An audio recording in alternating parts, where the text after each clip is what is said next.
Hello friends, welcome again. मैं हूं अर्पित और आज के इस वीडियो में हम वर्जीनिया वुल्फ के बहुत ही फेमस ऐसे प्रोफेशंस फॉर वीमेन को डिस्कस करेंगे। असल में ये ऐसे नहीं बल्कि उनकी एक स्पीच है जिसका कुछ हिस्सा यहाँ पर जो है आपको ऐसे के रूप में आपके सिलेबस में है। और इस टॉपिक पर वीडियो बनाने की डिमांड मुझसे मेरे एक स्टूडेंट फरहान ने की है और वो इसके क्वेश्चन आंसर्स पर भी वीडियो चाहते हैं। इतना ही नहीं, वो चाहते हैं कि बीए फर्स्ट सेमेस्टर के सभी शॉर्ट स्टोरीज और सभी एसेस के क्वेश्चन आंसर्स पर भी मैं वीडियो बनाऊं और मैंने उनको प्रॉमिस किया है कि मैं ऐसा करने जा रहा हूं। तो आप सभी लोग जो है इन वीडियोस को देख सकते हैं, आपके लिए बहुत ही यूजफुल होगा एग्जाम्स के पॉइंट ऑफ व्यू से। तो आइए चलिए आज शुरू करते हैं वर्जीनिया वुल्फ का ये ऐसे प्रोफेशंस फॉर वीमेन।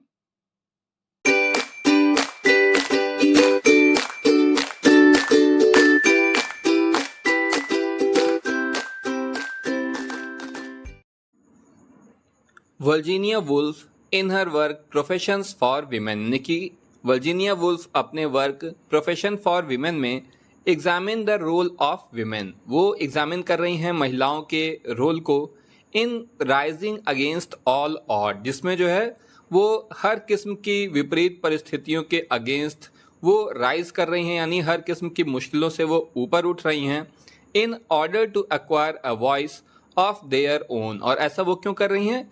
अपनी खुद की आवाज़ पाने के लिए, महिलाओं की आवाज़ पाने के लिए इन अ mail चावनिस्टिक society.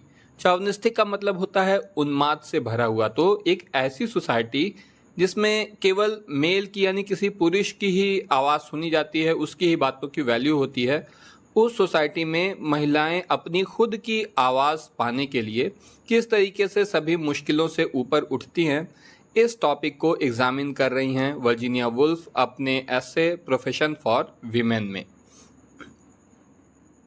Instigated by her speech to address the national society for women service in 1931। तो इंस्टिगेटेड मतलब होता है उकसाना।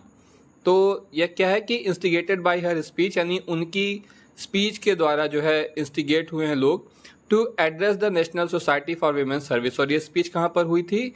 इन्होंने इस स्पीच में 1931 में women national society for women service को एड्रेस किया था, संबोधित किया था। वुल्फ सीक टू कंपेल, और यहाँ पर जो वर्जीनिया वुल्फ हैं वो चाहती हैं कंपेल करना। कंपेल करना मतलब कुछ करने के लिए किसी को उकसाना या मजबूर करना। तो वर्जीनिया वुल्फ जो है वो कंपेल करना चाहती हैं महिलाओं को, यानी महिलाओं को उकसाना चाहती हैं टू राइज अप, कि वो ऊपर उठें from the sacrificial and selfless women of the 19th century. तो वो क्या चाहती हैं कि महिलाएं कहाँ से ऊपर उठें? जो 19th सेंचुरी की एक महिला, आदर्श महिला की जो इमेज थी कि वो सेल्फलेस होती है, यानी कि बिल्कुल अपनी कोई परवाह नहीं करती है, केवल अपने परिवार के लिए ही सब कुछ करती है, बिल्कुल वो सेल्फलेस है, उसकी खुद की कोई आइडेंटिटी नहीं है और वो अपना सब कुछ सेक्रीफाइस कर देती है अपनी फैमिली की वेल बीइंग के लिए, उसकी भलाई के लिए। तो ये चाहती हैं कि महिलाएं इस मनस्थिति से ऊपर उठें so that they can reach their potential, जिससे कि वो अपने पोटेंशियल को पा सकें, यानी कि अपनी क्षमताओं के साथ न्याय कर सकें। इन हर ओन वर्ड, यानी कि अब उनके खुद के शब्दों में, Woolf call this battle by killing the angel in the house. तो अपने खुद के शब्दों में वुल्फ इसको क्या कहती हैं? वो इसे कह रही हैं कि एक ऐसी बैटल है जिसमें उन्हें मारना होगा एंजल इन द हाउस को। एंजल इन द हाउस मतलब आदर्श गृहिणी, जो कि एक सेल्फलेस विमेन है, जो अपने परिवार के लिए सब कुछ सेक्रीफाइस कर देती है। तो इसे वो कह रही हैं कि ऐसी महिला को हमें मारना होगा, इन महिलाओं को ही, एक औरत को, अपने भीतर की ऐसी महिला को मारना होगा। क्यों मारना होगा?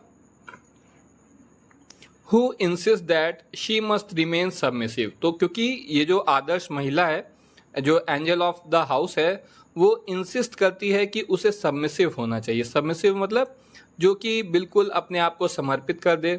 And never let anyone know that she had a mind of her own.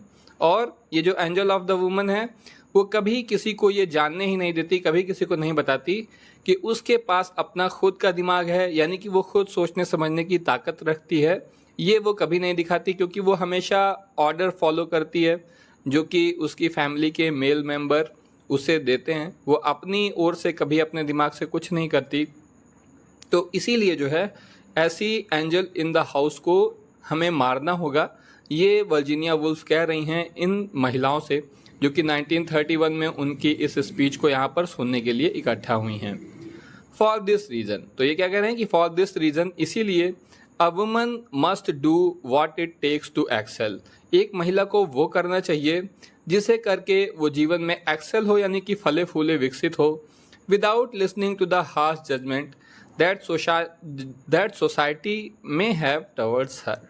तो ये क्या कह रही हैं कि एक महिला को वो सब कुछ करना चाहिए जिससे कि वो फले फूले विकसित हो, without listening to the harsh judgement, और एक महिला को उन हार्श जजमेंट्स को नहीं सुनना चाहिए जो कि सोसाइटी जो है उस महिला के प्रति रखती है। यानी कि सोसाइटी आपके बारे में चाहे जो भी कहे, लेकिन आपको अपनी ज़िंदगी में विकसित होना है, सफल होना है और आगे बढ़ना है, ऐसा वर्जीनिया वुल्फ महिलाओं से कह रही हैं।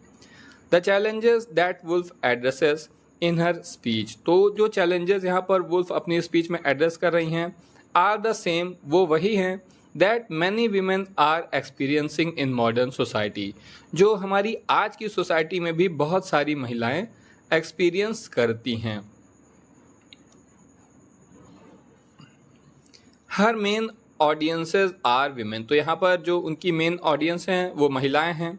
As they remain the weaker sex in society, देखिए क्यों महिलाएं हैं, क्योंकि वो जो है वीकर जेंडर के रूप में है, एक कमज़ोर जेंडर के रूप में है सोसाइटी के। मेल फीमेल दो जेंडर है, तो उसमें माना जाता है कि जो मेल है वो डोमिनेटिंग है और वीकर जेंडर फीमेल है। तो इनकी जो मेन ऑडियंस है वो विमेन है, और क्योंकि वो वीकर जो है जेंडर है सोसाइटी में, एंड दस, और इसलिए they have to fight for recognition, उन्हें अपनी पहचान पाने के लिए लड़ना होगा महिलाओं को। Woolf argues that a woman must fight for her freedom, और वुल्फ कहती हैं कि एक महिला को अपनी स्वतंत्रता के लिए, अपनी आज़ादी के लिए लड़ना ही होगा। Society is yet to embrace change, और सोसाइटी को अभी भी इस चेंज को एम्ब्रेस करना है। एम्ब्रेस करने का मतलब होता है गले लगाना या स्वीकार करना। तो यहाँ पर वुल्फ कह रही हैं कि सोसाइटी को अभी भी बदलाव को स्वीकार करना है, गले लगाना है, यानी कि अभी तक उसने नहीं एक्सेप्ट किया है सोसाइटी ने इन चीज़ों को। एंड देयरफॉर, और इसलिए a woman must do what she has to do in order to achieve her dreams, तो इसीलिए क्योंकि अभी तो सोसाइटी ने इन सब को एक्सेप्ट किया नहीं है, लेकिन इसीलिए महिला को वो सब कुछ करना चाहिए जो उसे करना पड़े अपने ड्रीम्स को अचीव करने के लिए। She gives the example of women writers versus male writer, तो यहाँ पर फिर वो एक एग्जाम्पल भी देती हैं, और एग्जाम्पल किसका है, वुमेन राइटर का, यानी कि फीमेल राइटर का और मेल राइटर का, कि उन दोनों की स्थिति की तुलना की है उन्होंने। A women writer stands to be जज harshly over what she writes, जो एक महिला राइटर होती है, एक वुमेन राइटर होती है, उसे बहुत ही हार्शली जज किया जाता है जो भी वो लिखती है उसके लिए।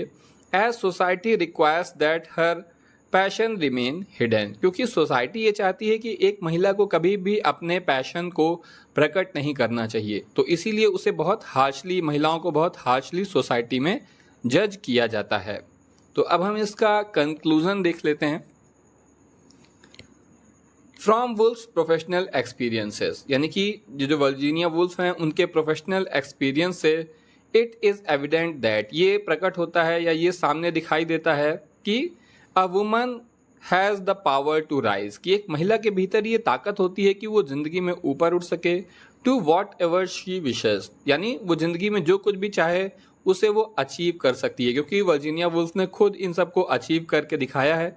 वो राइटर बनी और एक सफल राइटर बनी, तो उनके प्रोफेशनल एक्सपीरियंस से ये चीज़ दिखाई देती है, ये इसका सबूत है कि महिला वो सब कुछ पा सकती है जो वो पाना चाहती है, as long as she is ambitious enough, लेकिन ये तभी हो सकता है जबकि वो एक महत्वाकांक्षी और एम्बिशियस इंसान हो। अगर ऐसा नहीं होगा तब फिर वो अचीव नहीं कर पाएगी, क्योंकि सोसाइटी उसे हर कदम पर रोकेगी।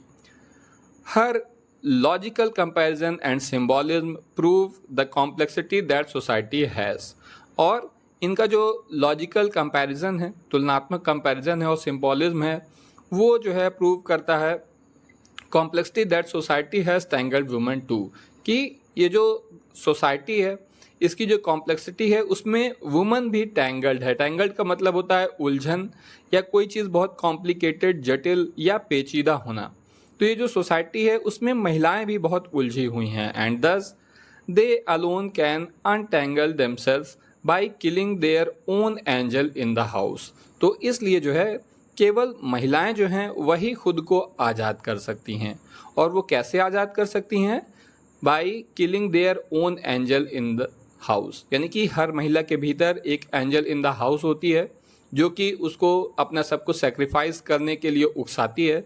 तो सबसे पहले महिला को आज़ाद होने के लिए इसी एंजल इन द हाउस को मारना होगा अपने भीतर की। In her own experience she had to kill the selfless and sacrificial woman. और अपने खुद के अनुभव में वो कह रही हैं कि she had to kill the selfless and sacrificial woman despite her peaceful nature. तो यहाँ पर वर्जीनिया वुल्फ अपने बारे में कह रही हैं कि अपने खुद के अनुभव में उन्हें जो है मारना ही पड़ा सेल्फलेस और सेक्रीफाइजल वुमन को, यानी उनके भीतर जो एक महिला थी जो सेल्फलेस थी, जिसका अपना कोई अस्तित्व नहीं था और वो अपनी फैमिली की खुशी के लिए सब कुछ सेक्रीफाइस कर देती थी, तो उसे जो है इन्हें मारना ही पड़ा डिस्पाइट हर पीसफुल नेचर। जबकि इनका नेचर बहुत पीसफुल है, बहुत शांतिप्रिय हैं ये, लेकिन फिर भी इनको अपने भीतर की एंजल ऑफ द हाउस को मारना पड़ा। एज शी वॉज डिटरमाइंड, क्योंकि वो दृढ़ संकल्प थी, to kill her career and her capability as a woman, कि वो डिटरमाइंड थी उसको मारने के लिए। क्यों? क्योंकि जो है उन्हें चाहिए था अपना करियर और कैपेबिलिटी एज अ वुमन। वो एक महिला के रूप में उनके अंदर जो कैपेबिलिटी थी उसे जो है ये मारना चाहती थी। यानी कि इनके भीतर की जो महिला थी, हाउस ऑफ द एंजल थी, वो डिटरमाइंड थी, वो इस बात के लिए दृढ़ संकल्प थी कि क्योंकि वो अपना सब कुछ जो है त्याग देना चाहती थी, तो वो वर्जीनिया वुल्फ के करियर को किल कर देती, उसे मार डालती, और एक महिला के रूप में वर्जीनिया वुल्फ के भीतर जो कैपेबिलिटी थी वो हाउस ऑफ द एंजल इन्हें भी मार डालती, एंजल ऑफ द हाउस इन्हें भी मार डालती। तो इसीलिए जो है इन्हें इस एंजल को मारना पड़ा। ठीक है, तो इस बात को देखिए आप ऐसे समझिए कि ये कहना चाह रही हैं कि हम लोग अपनी सोसाइटी को ही आप ध्यान में रखिए। तो क्या होता है, आपने फिल्मों में देखा होगा एक आदर्श महिला जो होती है वो हमेशा अपने पति, अपने बेटे, अपने बच्चों के लिए रहती है, अपने परिवार के लिए सब कुछ निछावर कर देती है, उसकी खुद की कोई आइडेंटिटी नहीं होती है। तो ऐसी महिला जो है वर्जीनिया वुल्फ के भीतर भी थी, और वो जो महिला थी, जो आदर्श महिला थी, एंजल थी, जिसकी समाज में बहुत अच्छा दिखाया जाता है कि बहुत बढ़िया है, वो इनके करियर को ख़त्म कर देती और एक वुमन के रूप में इनके भीतर जो कैपेबिलिटी थी राइटर के रूप में उसको भी वो ख़त्म कर देती, क्योंकि सब कुछ छोड़ के तुम्हें घर में रहना, शादी करना, बच्चे संभालना, यही सब करना होता। तो इसीलिए वर्जीनिया वुल्फ को मजबूर होकर अपने भीतर की एंजल को मारना पड़ा। और वो इन महिलाओं को भी यही समझा रही हैं कि आपको भी ज़िंदगी में कुछ अचीव करना है तो आपको भी अपने भीतर की इस एंजल को मारना होगा। फॉर दिस रीज़न, इस वजह से Woolf's first breakthrough comes when she refuses to listen to the convincing talk of the angel of the house. और इसी वजह से वुल्फ को पहला ब्रेक थ्रू मिला कब, पहली सफलता कब मिली? When she refuses to listen, जब उन्होंने सुनने से इनकार कर दिया ये जो एंजल ऑफ द हाउस थी उसकी कन्विंसिंग टॉक को, यानी ऐसी बातों को जो कि सबको कन्विंस कर लेती है, अपने आप से सहमत कर लेती है, यानी एक महिला को इस बात के लिए राजी कर लेती है कि तुम्हें अपना सब कुछ छोड़ना होगा अपने परिवार के लिए। तो जब वो उसे सुनने से इनकार कर देती हैं तभी उनको पहला ब्रेक थ्रू मिलता है। Who was reluctant to leave her house and also resisted death। तो यहाँ पर ये इन्हीं एंजल ऑफ हाउस की बात हो रही है कि ये जो है रिलक्टेंट थी अपना घर छोड़ने के लिए, यानी कि इनके भीतर की जो महिला है वो कह रही कि नहीं, घर छोड़कर मत जाओ, बाहर यहाँ से मत चलो। लेकिन वर्जीनिया वुल्फ को ज़िंदगी में आगे बढ़ने के लिए सबसे पहले तो अपना घर छोड़ना पड़ता है, आप आगे की पढ़ाई के लिए बाहर निकलते हैं, ठीक, और मौत से भी डरते हैं, रजिस्टर्ड डेथ, इन सब चीज़ों से भी डरते हैं, बुरी चीज़ों से भी डरते हैं। तो उन्होंने इनकी कन्विंसिंग बात को नहीं सुना और घर से बाहर गई, ज़िंदगी में आगे बढ़ी और चीज़ें अचीव करी। देयरफॉर वुल्फ आर्ग्यूज दैट, इसीलिए जो है वुल्फ आर्ग्यू करती हैं यानी तर्क देती हैं, that every woman is capable of unleashing her full potential. देखिए अनलिशिंग का मतलब होता है खोलना या मुक्त करना। तो वुल्फ कह रही हैं कि हर एक महिला समर्थ है अपने पोटेंशियल को यानी अपनी क्षमताओं को जो है मुक्त करने की, आज़ाद करने की, only if she refuses to remain bound by societal norms. लेकिन ऐसा तभी हो सकता है, वो तभी जो है अपनी क्षमताओं को जो है उन्मुक्त कर सकती है जब वो रिफ्यूज़ करे यानी वो मना कर दे, and remain bound by societal norm यानी कि वो जो सोसाइटी के जो तौर तरीके हैं, सोसाइटी का जो दबाव है, प्रेशर है, उसमें जो है वो ना बंध ही रहे। यानी कि एक महिला अपनी क्षमताओं को तभी अचीव कर सकती है जबकि वो सोसाइटी के जो सोसाइटल नॉर्म्स हैं उनसे वो ना बंध ही रहे, एंड एक्सपेक्टेशन, और सोसाइटी की महिलाओं से एक्सपेक्टेशन जो होती है उनमें भी ना बंधे। आप देखिए, आप खुद देखिए, अपनी मम्मी को देखिए, अपने घर में देखिए कि जो सोसाइटी है वो क्या मानती है कि एक लड़की को कैसा होना चाहिए, एक औरत को कैसा होना चाहिए। तो यही वर्जीनिया वुल्फ कह रही हैं कि आपको ये जो एक्सपेक्टेशन है महिलाओं से, उससे खुद को आज़ाद करना होगा और सोसाइटी के जो तौर तरीके हैं उससे भी खुद को आज़ाद करना होगा, तभी आप अपने भीतर के पोटेंशियल को अचीव कर सकती हैं। Which have always been unfair to them while favouring man. तो ये जो सोसाइटी की एक्सपेक्टेशन है और जो सोसाइटल नॉर्म है, इनसे महिलाओं को खुद को आज़ाद करना होगा, तभी वो अपने भीतर की क्षमताओं को अचीव कर सकती हैं। क्योंकि ये जो सोसाइटी की एक्सपेक्टेशन और नॉर्म है, ये क्या हैं?